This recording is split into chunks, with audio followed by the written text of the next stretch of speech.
Welcome. In this video, we cover what changes on the flight timeline when a leg crosses a border, EVO Trip Support, eAPIS filings, and customs paperwork. International trips have their own toolbox in Airplane Manager. EVO handles everything an FBO can't, plus there's a separate flow for APIS filings and customs forms for every country you'd actually fly to. EVO Trip Support used to live behind the old Plus tier. We've folded Plus into Pro, so if you're a Pro customer today, you'll have access to EVO, no upgrade conversation required. Let's start on the flight page timeline. The moment a leg crosses a border, the Plus kiosk grows a new category. Customs/APIS. On a departure leg, you'll see APIS outgoing. On an arrival leg, APIS incoming, and Customs underneath both. And inside planning, the Trip Support item, which only appears for international trips, gets a By EVO subtitle when your shop is on the Pro plan. That's your signal that EVO will be handling the trip support side end-to-end. On non-Pro accounts, the same item shows by Airplane Manager, and the experience is simpler. We'll see both in this video. Click Trip Support and the side panel shows two options. Trip Support/Handling Package is the main one. That's the request itself. Airport Handling Estimator, also from EVO, is a quick live pricing tool if you just want to ballpark a quote before committing to a request.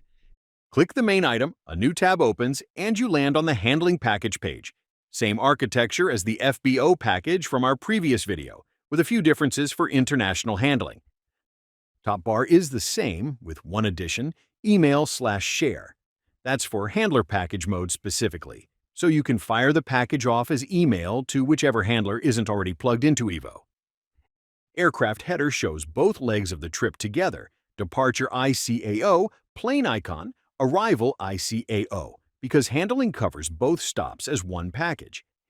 InfoGrid has 4 cards instead of 3, departure times, arrival times, and aircraft documents card listing whatever paperwork's attached, and crew and passenger counts with any warnings flagged.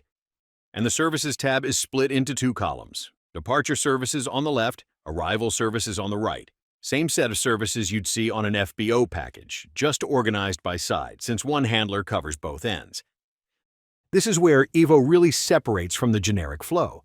Instead of the simple confirmed or pending checklist you saw on the FBO package, EVO turns the Services tab into a full task management view. Every service gets a card color-coded by status, with real-time updates from EVO's dispatchers as they work.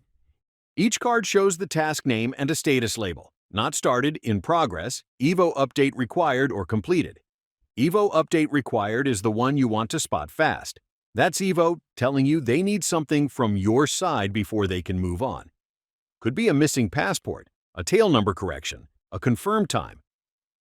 Where it's relevant, you also get a days until counter for permits with hard deadlines, slot requests with cutoff windows, anything time pressured. If days until is ticking down on a not started task, you can call EVO. Most tasks have a details button. Click it and you get the full picture of what EVO is tracking for you. There's a remarks block, and that's the dispatcher's commentary. Time fields are stamped in either UTC or local time. File attachments show as downloadable links, permits, slot confirmations, ground handler letters, whatever EVO has gathered. At the bottom, an Open EVO TSS dashboard link if you want to jump into EVO's own platform. Quick contrast, for shops that aren't on the Pro plan, or for legs where the handler isn't on EVO, the Handling Package page falls back to the same generic confirmation cards you saw on the FBO package. Each requested service is a row with a confirmed or pending badge, a view notes link for any reply your handler attached, and the messages thread below for back and forth. Back on the timeline, the Plus kiosk's Customs/APIS category has APIS outgoing on a departure leg and APIS incoming on an arrival leg. Both open the same panel, just with the right side context baked in. The panel lists 5 filing paths: US APIS filing by Airplane Manager, files directly with CBP electronically. You fill in the form, hit submit, and you get a confirmation code back. Canada CANPASS is a PDF download. Pre-filled, you send it to CBSA. Mexico APIS is the same idea. A download that you email to the Mexican APIS address printed right there in the subtitle. Caribbean CARICOM opens an internal form to upload to the CARICOM website, And FlashPass is the third-party service if your shop is on that integration, covering both US and Mexico from one platform. And on a successful US filing, an eAPIS card lands in line on the leg itself with the confirmation code visible, so you can see at a glance that the leg's cleared on the eAPIS side. Customs is the simplest of the three. Same plus kiosk, customs/eAPIS category, customs item. The panel lists 6 PDF downloads, all pre-filled from the leg data and auto-named with the route and date. Click any one and the PDF downloads to your machine, auto-named with the form ID, the departure airport, the arrival airport, and the date. Print, sign, hand to the officer. Same warning callouts as eAPIS if any record is missing data. That's the International Toolbox. EVO handling tracked task by task, eAPIS for whichever country you're filing into, and the customs paperwork ready to print before you taxi. We'll see you next time.